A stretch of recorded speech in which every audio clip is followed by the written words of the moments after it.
So yun, as you can see guys, 12:30 na ng gabi. Ganito pa rin karami yung tao dito sa Diwata Paris Overload. Ganun pa rin kadami and marami pa rin dumarating.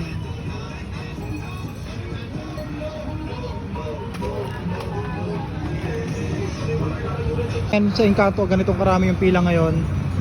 And hindi ko alam kung Ricker ba to. Dumating ng malaking truck. Ricker ba to?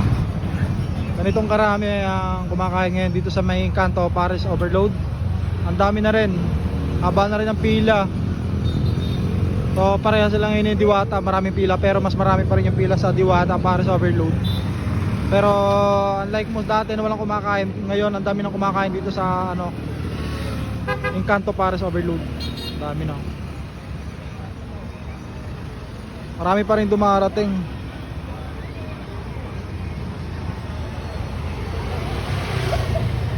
Yan, ganun kadami.